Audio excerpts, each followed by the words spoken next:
Well, thank you very much, and good afternoon. I'm delighted to welcome FIFA President Gianni Infantino, one of the greatest men of sport. He is an amazing man. He's done an incredible job with FIFA. Thank you. Congratulations on the job. I hear you're setting records for the World Cup. We'll talk about it, but you're setting records in ticket sales for the World Cup. And we love having you back at the White House, Johnny, and everybody that's with you. You guys have done fantastically. I also want to thank Vice President J.D. Vance. J.D., wherever you may be. Where's J.D.? He's coming right over. Marco Rubio was doing a fantastic job, and Secretary Christine was doing a fantastic job, as well as Representative Darren LaHood. Thank you all very much. Hi, Darren. This past summer, the United States hosted the 2025 FIFA Club World Cup, and it was great. I actually went to a match, and it was amazing. That was a big success, too, wasn't it? It was sort of like a preview of what's to come. And now we're getting ready for an even bigger event next year as we host the official 2026 FIFA World Cup. That's the big one.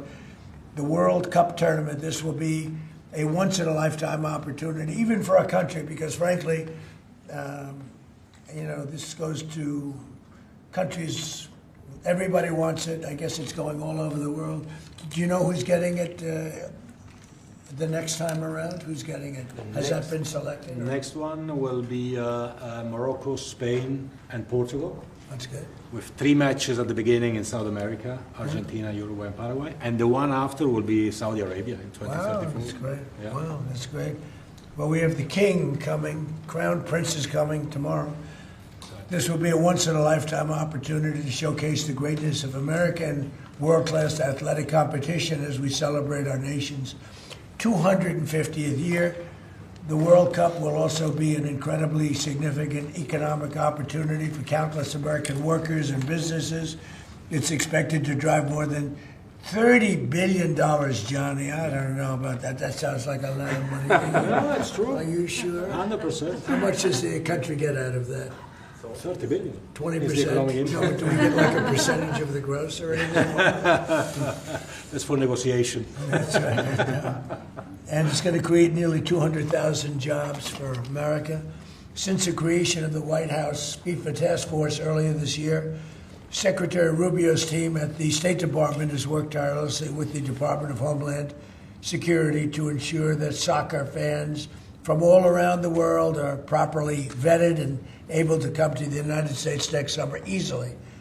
Before I took office, it would often take a year to get a travel visa, but because of the administration's hard work, now in more than 80% of the world, think of that, the wait time for a visa is 60 days or less. For those who intend to join us for the World Cup, I strongly encourage you to apply right away. And I want to thank FIFA Task Force and Secretary Rubio for the great job. Marco's doing a fantastic job in many ways, too. So I want to just thank you all for a great job. Marco, you're doing a great job. Beyond even this, we're also creating what we're calling the FIFA Prioritized Appointment Scheduling System. That's a hard one for most people to remember, but it's there nevertheless. And this will allow World Cup ticket holders with long wait times to opt with FIFA for a prioritized interview. And I've directed my administration to do everything within the power to make the 2026 World Cup an unprecedented success. I think it's going to be the greatest. And we are setting records on ticket sales. Nobody's ever really, and FIFA's never, if you look at the numbers, nobody's ever seen anything like the kind of numbers we're doing. The early ticket sales are through the roof, and much of it is even sold out. So congratulations, Johnny. And I'd like to ask Johnny to say a few words. He's really done an incredible job. He's got unbelievable spirit and personality and talent and intelligence, I always like to say, because it's all a part of it. But the job you've done is based on what's happening, unprecedented. Thank you, Johnny. Thank you. Thank you, President.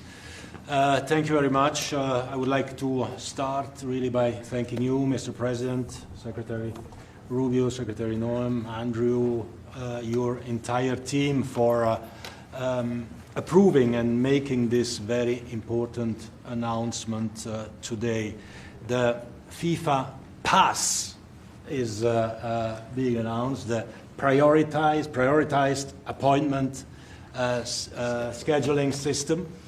That's the way people will remember it. So if you have a ticket for the World Cup, you can have a prioritized appointment to get your visa, because we said it the very first time we met, Mr. President, America welcomes the world. America will welcome the world here next year. We will have between 6 and 7 million tickets sold for the matches. We will have between 5 and 10 million people coming to America from all over the world to enjoy the World Cup. And with this FIFA Pass, we can make sure that those who buy a ticket that are legitimate football fans or soccer fans, they can come and attend the World Cup in the best conditions, starting from getting their visa and then coming, of course, in the country to enjoy.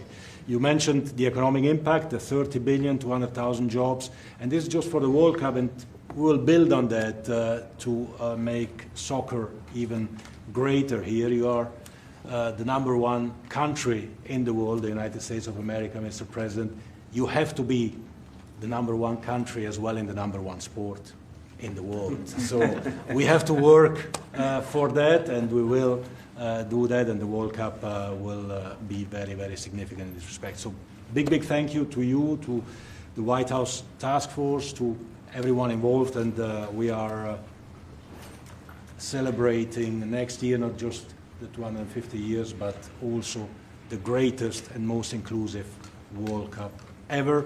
We'll have 6 billion people watching. We have the draw coming up on the 5th of December here at the Kennedy Center in Washington, D.C. 1 billion people watching the draw to find out who plays whom and where. We have 32 teams already qualified.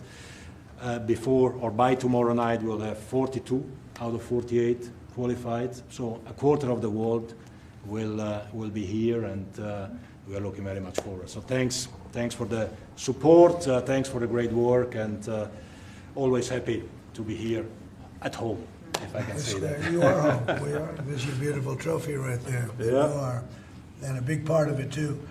Marco, would you say a few words? Yeah, thank you, Mr. President. First of all, for getting the games, because this happened in your first term when the Cup came here, and it's a major undertaking. So we've deployed over 400 additional consular officers around the world to deal with that, in some cases doubling the size of the consular presence in our embassies in certain countries. And the good news now is that about 80% of the world you can get an appointment within 60 days. It used to take, half a year or longer, and now sometimes it took, now you can get it in less than 2 months, where in places it took over a year. In places, for example, like Brazil and Argentina, it took over a year to get an appointment. Now you can get it in less than 2 months. So our advice to everybody is, if you have a ticket for any of the games, you need to apply if you haven't done so as soon as possible. Don't wait till the last minute. Your ticket is not a visa. It doesn't guarantee admission to the U.S. It guarantees you an expedited appointment. You're still going to go through the same vetting. We're going to do the same vetting as anybody else would get. The only difference here is we're moving them up in the queue. We're moving them up faster. But my advice to everyone that's watching around the world is, if you intend to come to the games, you have to have a ticket. You need to apply. Apply as soon as possible. You're going to get your interview within 6 to 8 weeks, and move forward from there. Don't wait till the last minute to do it. Thank you. Mr. Congressman, would you like to say something? Well, first of all, Mr. President, none of this would have happened without your leadership securing this during your first term. I tell my colleagues all the time, this will be the largest sporting event in the history of the world. We expand from 32 to 48 teams for the first time ever. We're doing it with Mexico and Canada, but obviously the 11 host cities will be here in the United States, and it's going to have a $30 billion impact economically in this country. And so it has been a team effort by everybody, but I also want to thank President Infantino and obviously you, Mr. President, and your entire team, Andrew and Nick and everybody. It is going to be an unbelievable sporting event next summer. It's going to be great. It's going to be great. Andrew, would you like to say something? Sure. I Maybe think we'll have somebody much more important. much more important. And honestly, without her work, without Secretary of State Rubio's work in the State Department, this would not happen. And without your leadership and your vision, this would not have happened. I think 2 key points. One that the Secretary of State already highlighted. This is a welcoming message to the world. without going around the safety and security procedures. It's so key to make sure that this World Cup is safe and secure, and the White House Task Force is working every day to make sure that's the case. And also, as Congressman LaHood said, the economic benefits for American businesses, both small and large, from a $30 billion event like this. So really, thanks to all the White House Task Force members, from Secretary Rubio to Secretary Noem. The 2 notice of funding opportunities that went out to the cities and states last month were really key from the safety and security perspective. To Deputy Chief of Staff Luna, who is integral in this whole process, to the White House Task Force members that are standing in the back of the room today and that couldn't be here. Without your hard work, this would not have happened, and I really can't thank you enough for really the best team I've ever been a part of. And also to FIFA, to the President Gianni Infantino, my good friend Carlos Cordiero. Your desire to make this World Cup the best yet, it's contagious. Every single day I come in and think, what can we do to make this even better? And Mr. President, your vision more than anything.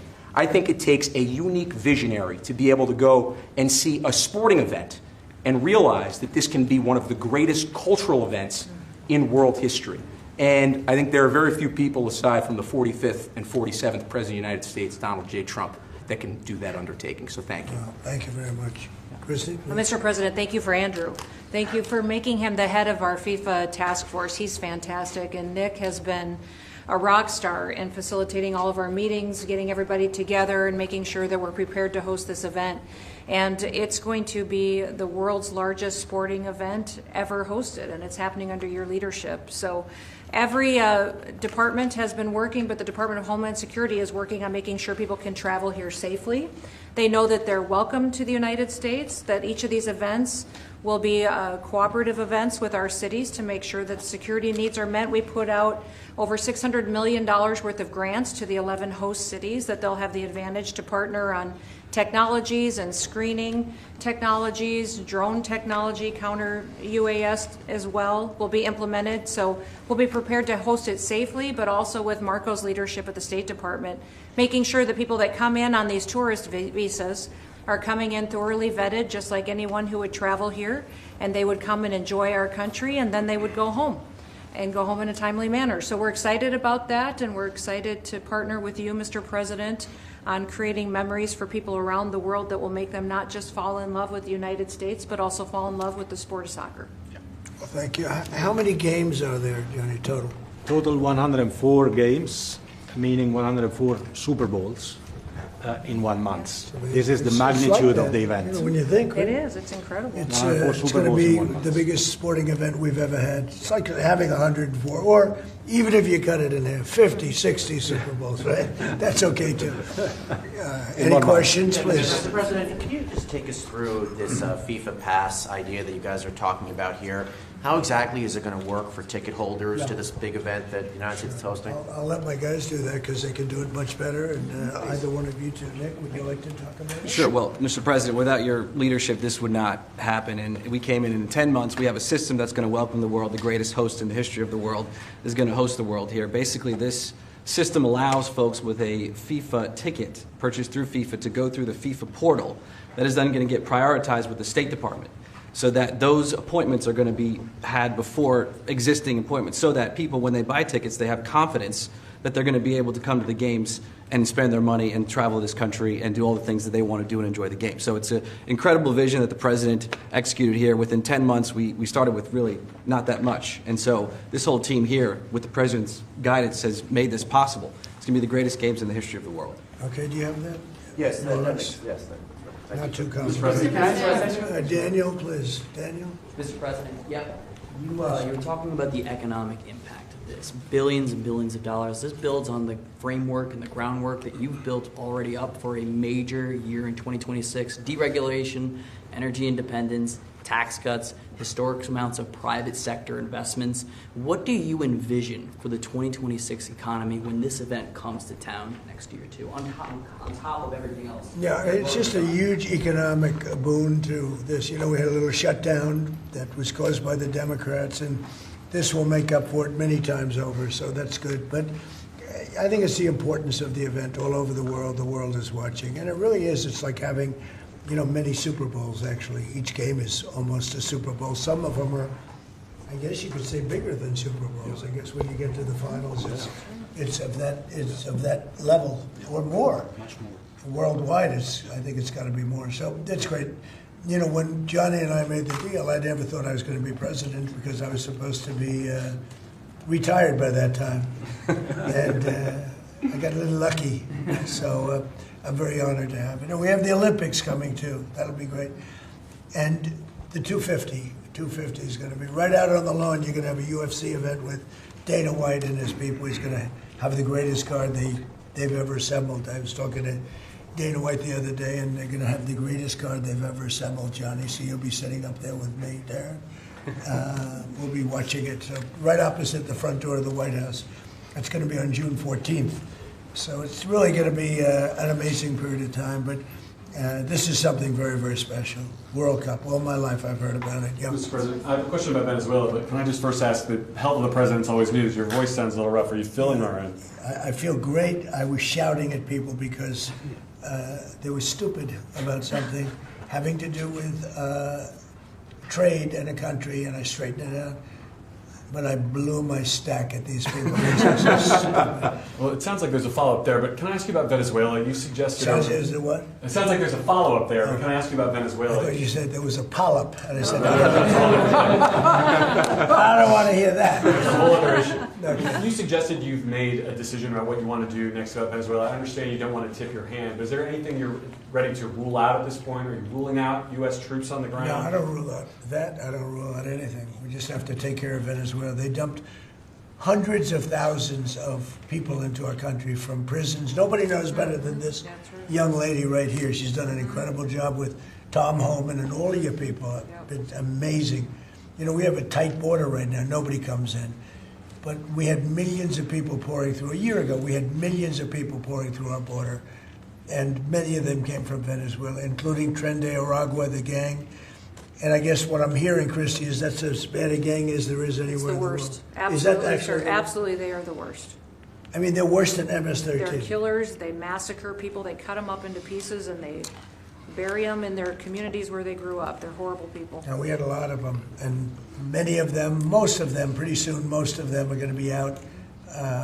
But they sent them in like we're a dumping ground. So I'm not in love with the people running Venezuela. I love Venezuela. I love the people of Venezuela.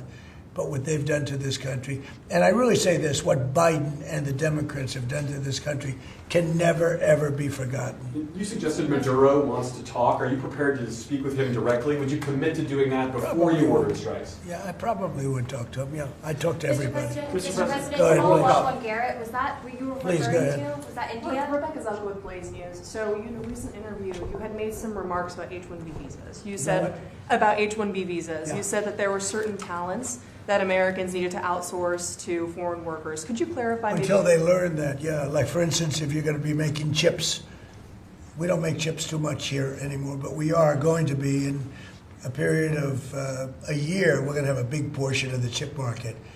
But we have to train our people how to make chips because we didn't do it. We used to do it, and then foolishly we lost that business to Taiwan. Very, very foolishly, because if they had a president that thought like I did, they would not have let that happen.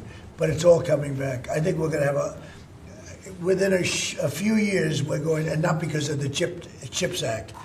The CHIPS Act was a disaster for this country. We gave away billions of dollars to other countries and other locations and companies, and all they did was rob our money. But because of tariffs, the chips are coming back. Chip makers are all coming back. And I think within a very short period of time, we're going to have maybe even the majority of the chip making in the world will be right in the United States, where it should have been all along. But because we had people that didn't believe in tariffs, they believed in them, but they didn't know how to use them, we would have had nobody leaving our country right now. And instead, you have almost 100% of the chips are made in Taiwan. It's so disgraceful. The good news is it's all coming back. Yeah, please. Mr. President, the Mr. gentleman President. in the back. Thank you, Mr. President. I wanted to just follow up on Venezuela. In these talks with Maduro, is there anything that he could say or do that would allow you to feel like he could stay with your support? Is there anything that he could say that you would be, okay, you can stay. It's hard to say that. You know, the question's a little bit tricky. I don't think it was meant to be tricky. It's just that, look, he's done tremendous damage to our country, primarily because of drugs, but really because we have that problem with other countries too. But more than any other country, the release of prisoners into our country has been a disaster. He's emptied his jails. Others have done that also. He has not been good to the United States. So we'll see what happens. At a certain period of time, I'll be talking to him. Mr. President, can I just follow up? You mentioned your voice and you were shouting about trade. Which country in particular upset you? Was it India? No, a country wanted to try and renegotiate the terms of their trade deal, and I wasn't happy about it. Well, which country was it? People want to know. Why would I say that to you? I can't believe it. Mr. President, on the World Cup, if you would, Seattle and the World Cup. The new mayor-elect of Seattle is a Democratic Socialist. Seattle has or beyond. I watched her. Right, Seattle has that's more than socialism. Right, Seattle has 6 World Cup games. How close are you going to be watching that city with the crime in that city? Well, if we think, and I'll have to speak to Johnny about this, but if we think that the mayor of L.A. is incompetent, everybody knows that. You know that I was there, I guess, 2 years ago, and we got all the federal permits taken care of, far more complex than the state permits and the city permits. And Lee Zeldin, who's a superstar, got everything taken care of. The toughest part, having to do with the fires, that should have never happened. If they let the water come in, it wouldn't have happened, right? Do you know that people aren't building their houses yet? I mean, can you imagine that? And if we didn't go in early on, Christy, I think we can say it. Well, the head of their police department said it. They were unable to handle. You would have had, not only did you have the fires, but you would have had total insurrection in Los Angeles. And if we didn't go in, and the head of, the gentleman, he said it, and he said it strongly, he said we could not have done it without the federal government. We did a great job. If we think there's going to be a sign of any trouble, I would ask Johnny to move that to a different city. We have a lot of cities that would love to have it, number one, and we'll do it very safely. So if we think there's a problem in Seattle where you have a very, very liberal/communist mayor, I would say, it's certainly beyond just liberal. I watched her over the weekend. Wow, that's another beauty we got there. But if we think there's going to be a problem, Johnny, can I say we will move? I don't think you're going to have this problem, but we're going to move the event to someplace where it's going to be appreciated and safe. Yeah, well, I think safety and security is the #1 priority for a successful World Cup. We can see today that people have trust in the United States when we see at the ticket sales, we sold, record-breaking figures of tickets, almost 2 million already sold out of 2 million that we have been selling. This is because people, they know that they will be coming here and they will experience a safe and secure World Cup. This is the responsibility, of course, of the government, of Secretary Norm, of everyone, and obviously we will. We will discuss. We are working together. We have a task force for this. And we must ensure that all fans coming from abroad or being here, they can experience a celebration of coming together of the sport, and this goes only with 100% safety. We are communicating with all these mayors about what their responsibilities are. They know the safety and security of these events is their #1 responsibility, and we'll be there. The president's always there to keep Americans safe, but he also makes sure that people that know their responsibilities and that they're prepared to host these events and do so in a safe manner. Is there a timeline? If that would happen? Yeah, go ahead, please. There was some news this morning from an Axios report that Senator Ted Cruz was laying the groundwork for a potential 2028 presidential run. Could I get your reaction to, could you see yourself supporting Senator Well, he's a friend of mine. I haven't spoken to him about it. It's a little early. It's 3¼ years. That's a long time. But he's a very good guy. He's a very good friend of mine. You remember we had quite a campaign against Ted, and it worked out quite nicely. Let's see, where are we? Oh, we're in the old one. But I'm not that surprised to hear that.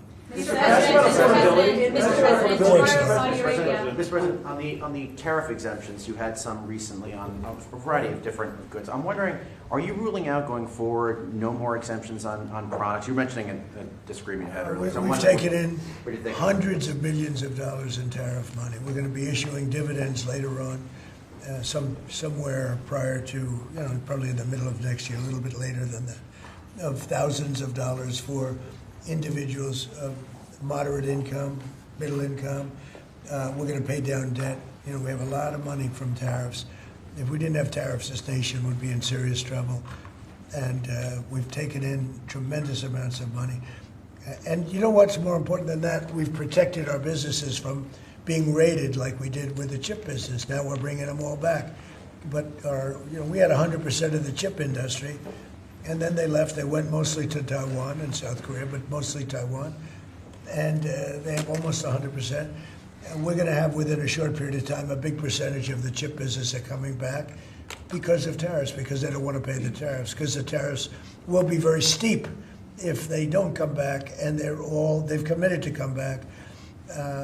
As you probably heard, Apple is now up to $700 billion. We have NVIDIA at $600 billion. We have tremendous amounts of money pouring in. Our country has become amazing again and really, really rich again. I will say this. We have a decision we're waiting for. It's a very big decision. The numbers that we've taken in, if you talk about investments, is trillions, not with a B, not with an M, millions, but trillions of dollars. I can't imagine having to give that money back on something that we're allowed to do. And the ones that are fighting us are countries, largely. They're back in countries that have been ripping us off for years, using tariffs to rip us off. And now we're able to defend ourselves. It really is a matter of national security, because economic security is national security. So I think you're going to see another thing happening. I think you'll see food prices. They've come down very substantially since Biden. But I think you're going to see food prices coming down very substantially. Saudi Arabia, tomorrow you're hosting Saudi Arabia. Are you planning to sell F-35s to Saudi Arabia? And also, are you looking at doing a similar security agreement like you did with her? Yeah, no, I am planning on doing that, yeah. You're going to they sell want to buy. F-35s? They've been a great ally. They've got to like us very much. Look at the Iran situation, what we did in terms of obliterating, we obliterated their nuclear capability. Yeah, I will say that we will be doing that. We'll be selling F-35s. Yeah. Mr. President, to clarify something you posted on Truth Social last night. You urged House Republicans to vote in favor of this Epstein release bill they're going to vote on tomorrow. I just want to be super clear on your position. Do you want to see that pass the Senate? Would you sign that bill if it gets to your desk? I do want to. Here's what I want. We have nothing to do with Epstein. The Democrats do. All of his friends were Democrats. You look at this Reid Hoffman, you look at Larry Summers, Bill Clinton, they went to his island all the time, and many others. They're all Democrats. All I want for people to recognize the great job that I've done on pricing, on affordability, because we brought prices way down, but they're going way lower, on energy, on ending 8 wars, and another one coming pretty soon, I believe. We've done a great job. And I hate to see that deflect from the great job we've done. So I'm all for it. We've already given 50,000 pages. You do know that. Unfortunately, like with the Kennedy situation, with the Martin Luther King situation, not to put Jeffrey Epstein in the same category, but no matter what we give, it's never enough. With Kennedy, we gave everything, and it wasn't enough. With Martin Luther King, we gave everything, and it's never enough. We've already given, I believe the number is 50,000 pages. 50,000 pages. And it's just a Russia hoax as it pertains to the Republicans. Now, I believe that some of the people that we mentioned are being looked at very seriously for their relationship to Jeffrey Epstein. But they were with him all the time. I wasn't at all. And we'll see what happens. What I just don't want Epstein to do is detract from the great success of the Republican Party, including the fact that the Democrats are totally blamed for the shutdown. You know, they cost our country hundreds of billions of dollars with that, at a lot of inconvenience. So I'm for any, I don't, they can do whatever they want. We'll give them everything. Sure I would. Let the Senate look at it. Let anybody look at it. But don't talk about it too much, because honestly, I don't want to take it away from us. It's really a Democrat problem. The Democrats were Epstein's friends, all of them. And it's a hoax. The whole thing is a hoax. And I don't want to take it away from really the greatness of what the Republican Party has accomplished over the last period of time. Yeah, Mr. President, on affordability, the shutdown is now over, and administration officials had said when the shutdown ends, they'll reevaluate the farmer relief. Now we have the deal with China. So is the administration still looking to dish out farmer relief now that the government is back open? Yeah, we want to. I'm always going to help our farmers. So are you still looking to do I would relief? do that, yeah. If they need relief, we'll be there for them. We're going to always be for our farmers. So what are you waiting Yeah, for? please, in the back. Mr. President, just speaking of the economic impacts of FIFA and possibly moving to another city, some games if you feel there's crime, is there like a timeline that you would do that? Because these cities, there's sponsorships, there's economic impacts for these communities. Sure. Is there, Well, you know, the governors are going to have to behave. The mayors are going to have to behave. You know, in the case of California, you have a problem. You have high crime, and you have a place that just suffered great fires and everything else, and they didn't do a very good job. And if we didn't go in from the crime standpoint, you would have had a disaster. It would have been, it was not going to be handled properly. It wasn't able to be. The head of the police said without, as I said, without the federal government, they could not have done it. So here's the story. I love Los Angeles. If they want help during this, I would love to send in National Guard or whoever's necessary to help them. I want it to be great. I'd love it to be in Los Angeles. I love the place. It's a natural for Los Angeles. If we think there's going to be crime, if we are obstructed by the governor, and maybe he won't obstruct, maybe it'll be great. But I'd love him for him to call and say, you know, we'd like to have some extra help. Because if there's even a hint of a problem, we want to get in there before the problem occurs. We want to make it totally safe for Johnny and FIFA and all of the great people that are going to be there, and I think that's going to happen. I would be honored to help California if they're going to have a problem, and if they think they're going to have a problem, they should say so. We can be in there in 24 hours' notice and do a great job. But does that Mr. President, by the end of the year, by the end of the first quarter? Well, I think this: if they would tell us now, they're not going to have a problem, because if we go in, they don't have a problem. Look at D.C. There's no crime in D.C. anymore. And D.C. was a mess. If they want us to go in, I'd like them to tell us right now.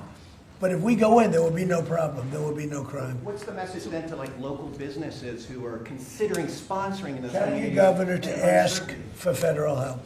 We'd love to help them. Mr. President, are you planning on also potentially launching strikes in Mexico or putting American troops or American personnel into Mexico to deal with it? Would I launch strikes in Mexico to stop drugs? It's okay with me. Whatever we have to do to stop drugs. Mexico is, look, I looked at Mexico City over the weekend. There's some big problems over there. If we had to, would we do there what we've done to the waterways? You know, there's almost no drugs coming in through our waterways anymore. Isn't it down like 85%? It is, sir. Absolutely. I don't know who the 15% would be. Yep. It wouldn't be you. No, that's for sure. No, I think it's been... Tons and tons. You would say that's a big signal. Absolutely. We have almost no drugs coming into our country by the sea, by, you know, the waterways. And you know why, okay? I mean, it's pretty obvious. Would I do that on the land corridors?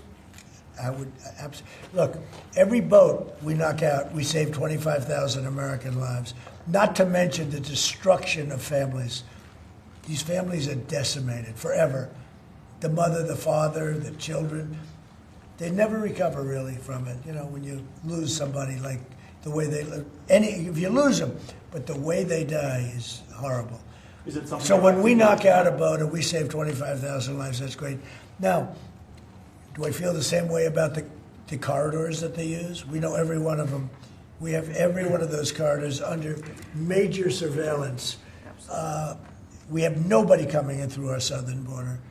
But we know exactly how they get their things here, how they get the drugs here, fentanyl, cocaine. Colombia has cocaine factories where they make cocaine. Would I knock out those factories? I would be proud to do it personally. I didn't say I'm doing it, but I would be proud to do it because we're going to save millions of lives by doing it. Would you only do it with Mexico's permission, though? I wouldn't answer that question. I've been speaking to Mexico. They know how I stand. We're losing hundreds of thousands of people to drugs. So now we've stopped the waterways, but we know every route. We know every route. We know the addresses of every drug lord. We know their address. We know their front door. We know everything about every one of them. They're killing our people. That's like a war. Would I do it? I'd be proud to. I'd probably go into Congress and say, hey, and you know what? The Democrats and the Republicans would both agree, unless they're crazy. And they are a little crazy on the Democrat side. But we have lost hundreds of thousands of people a year, death. And that's not talking about family destruction, that's talking about death. And much of it comes through Mexico. So let me just put it this way. I am not happy with Mexico, okay? Thank you very much, Thank you, everybody. press. Thank you, press. Thank you, press. Thank you. Thank you, press. Thank you, press. Thank you, press. Thank you, press. Who are you yelling at? Thank you, press. Thank you, press. Tell you, maybe next week. Thank you, press. Keep going. Thank you, press. That's us, we're press.